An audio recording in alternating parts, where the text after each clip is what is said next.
Olá, boa noite, seja muito bem-vindo ao ND, que hoje vai falar sobre saúde, atrofia muscular espinhal. O remédio pode custar até 12 milhões de reais. E sobre esse assunto, a gente conversa hoje com a doutora Evangelina Vieira, neurologista. Tudo bem, Evangelina? Seja muito bem-vinda. Como é que vai? Roberta, tudo bem? Boa noite. Boa noite. Eu converso também com a Vivian Vargas, que é fisioterapeuta. Tudo bem, Vivian? Boa noite. Tudo bem, Vitória?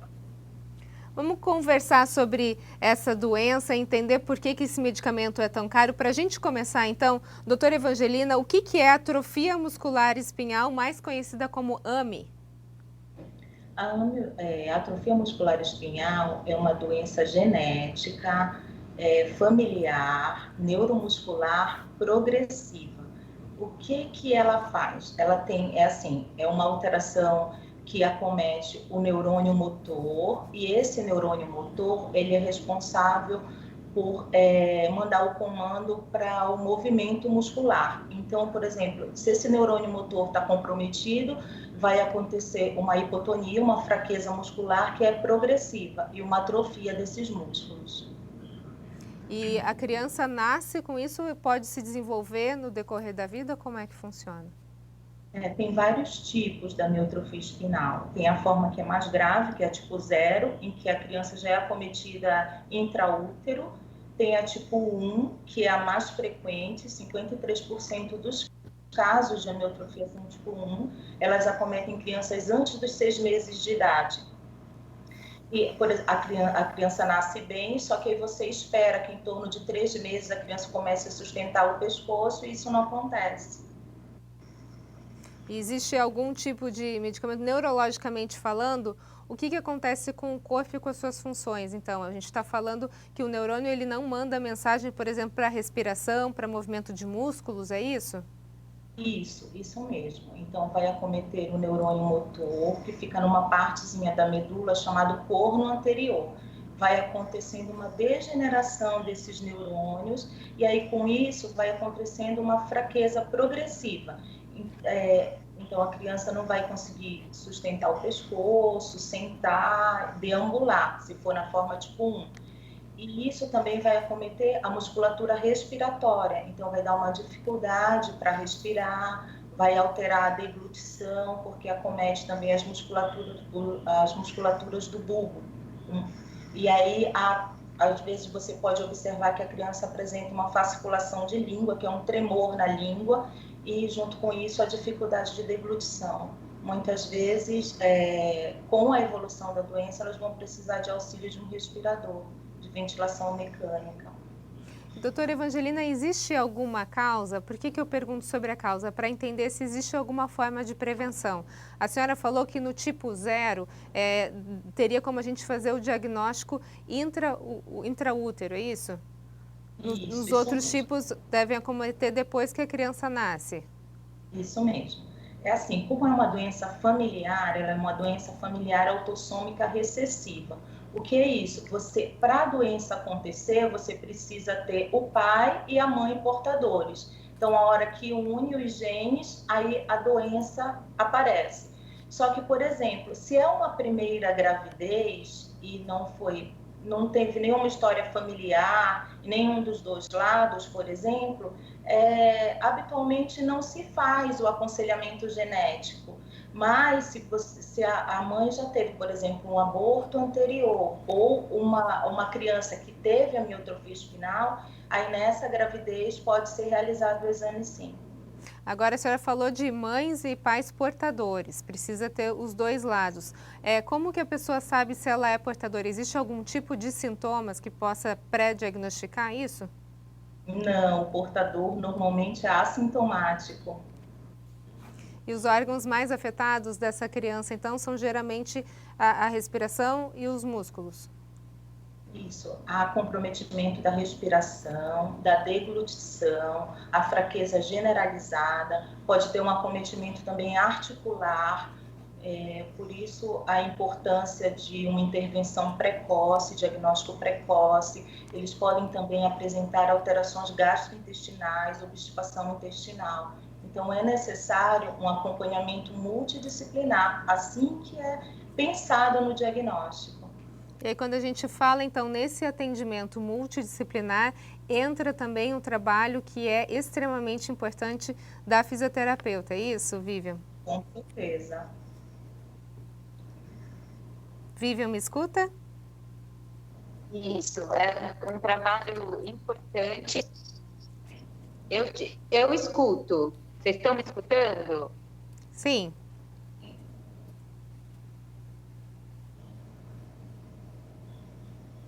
A gente está com um pouquinho de delay. A conexão começou a falhar. A gente vai para um rápido intervalo, a gente restabelece a conexão com a Vivian e a gente já volta a entender um pouquinho dessa doença, atrofia muscular espinhal, cujo remédio custa 12 milhões de reais. Não sai daí que a gente volta em um minutinho. Já já.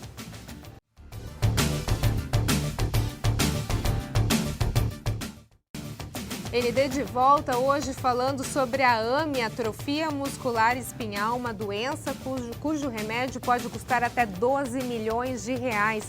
E sobre esse assunto a gente está conversando com a neurologista doutora Evangelina Vieira e com a fisioterapeuta doutora Vivian Vargas. No bloco anterior, a gente conversou com a doutora Evangelina, estava falando sobre essa necessidade de haver um diagnóstico e uma ajuda multidisciplinar. E aí, onde eu perguntei para você, Vivian, qual que é o papel fundamental, então, da fisioterapia no tratamento de uma criança com AME?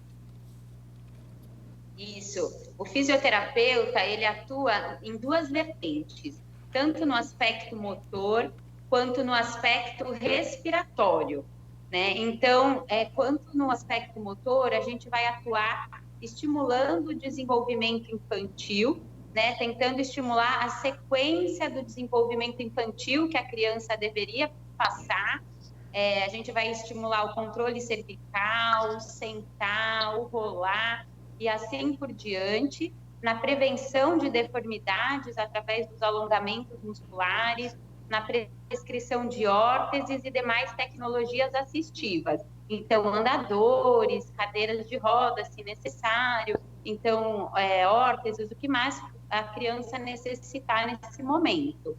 E a fisioterapia respiratória, para evitar as complicações respiratórias que essa criança pode vir a apresentar por causa dessa fraqueza da musculatura diafragmática e dos músculos intercostais. A gente tem um vídeo aqui, vou pedir para a produção colocar no ar, é a história da Ana Luísa Oliveira Cruz. É um bebê de 1 ano e 8 meses que foi diagnosticada com a doença atrofia muscular espinhal, a AME tipo 1. A gente vai conhecer a história dessa criança e quem conta essa história é a mãe Lilian. Vamos dar uma olhadinha? Oi pessoal, meu nome é Lilian, essa daqui é a Ana Luísa, minha filha. Ela tem 1 ano e 8 meses e ela foi diagnosticada há 1 ano e 3 meses com atrofia muscular espinhal tipo 1. Esse é o tipo mais severo da doença, que basicamente consiste numa fraqueza muscular generalizada. Afeta principalmente o pulmão, por isso ela usa a ventilação mecânica a noite inteira. Hoje, durante o dia, já usa mais intermitente. E a gente está na luta para conseguir uma medicação para ela chamada Zolgensma. Essa medicação é a medicação mais cara do mundo. Bom, pelo que a gente entendeu aqui, o que a Lilian acabou de falar, o bebê tinha 5 meses quando foi diagnosticado. Como é que foi feito esse diagnóstico, doutora? Como é que é feito um diagnóstico num bebê de 5 meses? O diagnóstico é feito assim, primeiro o bebê vem com a gente com a fraqueza, né, com a hipótese de, assim, com hipotonia, a gente faz o exame neurológico e pede os exames laboratoriais. Então a gente pede um teste genético relacionado a isso, chamado MLPA, que ele é colhido ou pelo sangue, pela saliva, ou então por um raspado da bochecha, chamado teste da bochechinha. É muito simples de colher. Muitas vezes tem alguns laboratórios particulares que, se nós médicos entrarmos em contato e falarmos que a gente tem uma criança com hipótese diagnóstica de AME, eles mandam o kit para a gente. Então, a gente mesmo pode colher no consultório e encaminhar para eles. Vindo o diagnóstico, a gente já encaminha para o tratamento. Bom, a Lilian falou no depoimento dela que a criança tinha 5 meses, então ela está há 1 ano e 3 meses já nessa luta aí, nessa dificuldade com a bebê. Como é que é feito o tratamento? A gente mencionou no início do programa sobre a necessidade de um diagnóstico precoce, né? Ela diagnosticou a bebê com 5 meses. Todo esse tratamento com um diagnóstico precoce, o que pode ser feito por essa criança, Vivian?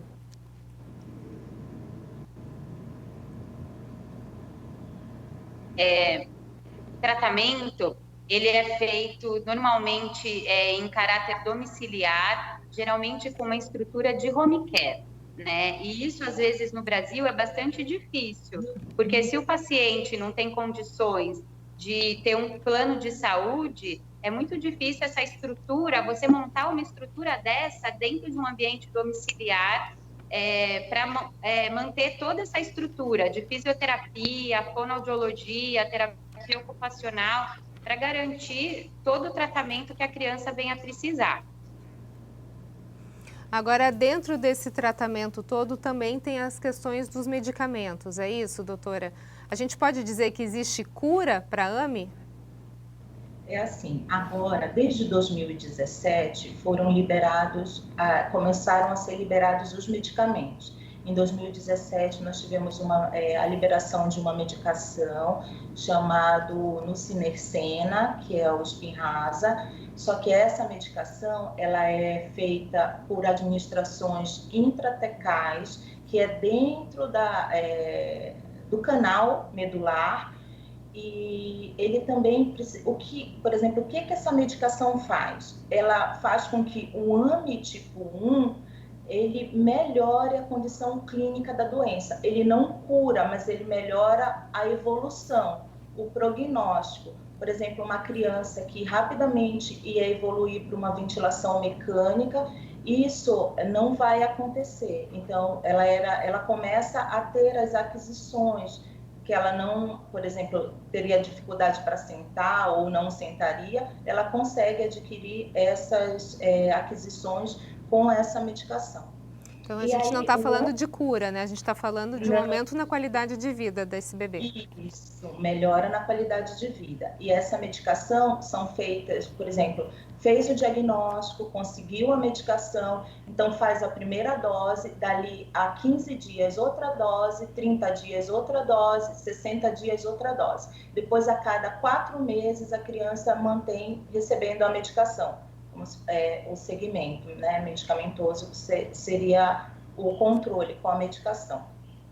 O problema, por exemplo, também é que no decorrer do tempo, essas crianças elas evoluem com uma escoliose, que a coluna fica muito torta. E aí também, muitas vezes, a dificuldade de administrar a injeção, por ser intratecal, por causa da escoliose.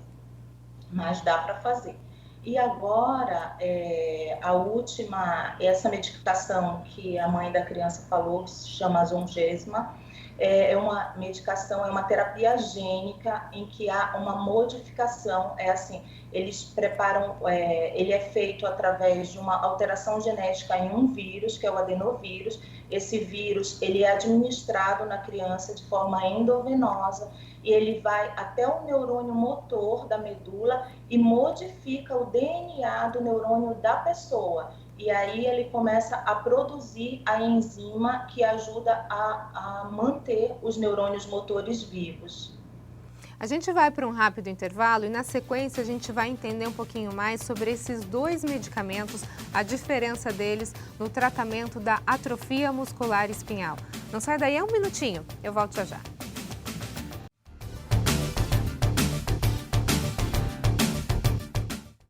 ND está de volta hoje falando sobre saúde, AME, atrofia muscular espinhal. Tratamento pode custar até 12 milhões de reais. E sobre isso a gente está conversando com a neurologista doutora Evangelina Vieira e com a fisioterapeuta doutora Vivian Vargas. Doutora, a gente estava falando no final do bloco anterior sobre os medicamentos. A senhora está falando sobre um medicamento que é utilizado, que é o Spinraza, que ajuda, né, na melhora da qualidade de vida, e o outro que é um que foi liberado agora então pela Anvisa, Zolgensma, não sei como pronuncia, não sei se é isso, que custa 12 milhões de reais. Esse medicamento milagroso de 12 milhões de reais, ele pode ser a chance de cura dessa criança? Sim, é assim, ainda estão em estudos. Eles fizeram uma primeira dose dessa medicação e observaram que as crianças tiveram ganhos muito importantes e que continuam ganhando, se desenvolvendo, tendo ganhos motores importantes. Não se sabe a longo prazo se vai haver uma necessidade de uma nova dose dessa medicação, porque os estudos são atuais, não são estudos antigos, a gente não sabe a longo prazo. Mas como ele modifica o DNA da pessoa, o DNA de quem recebe, e auxilia a produção da enzima, da proteína que não é produzida na amiotrofia espinhal, então pode ser que seja uma cura sim.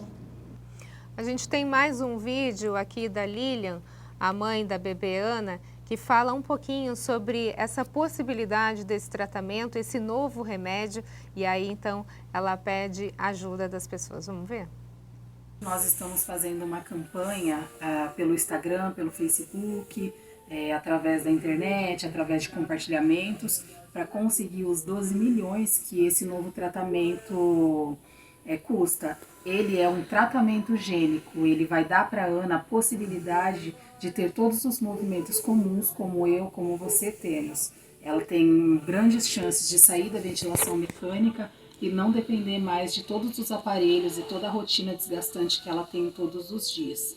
Então a gente está pedindo para todas as pessoas que puderem doarem, compartilharem a nossa história para que a Ana possa ter a cura e possa ser uma criança comum com brincadeiras de crianças comuns.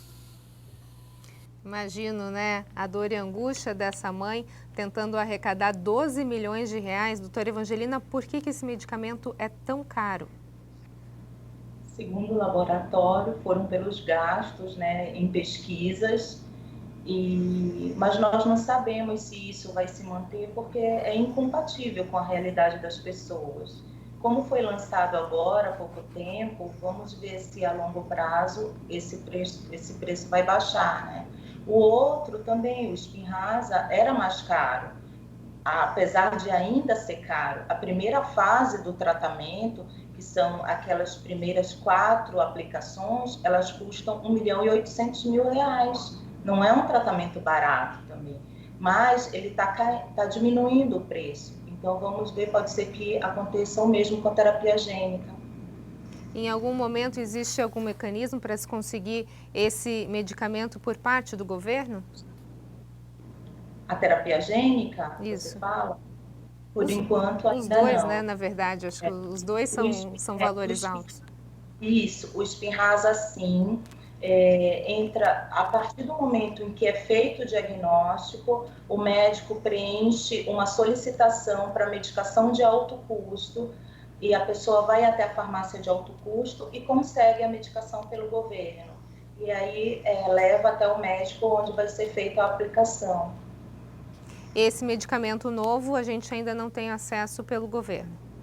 Ainda não temos.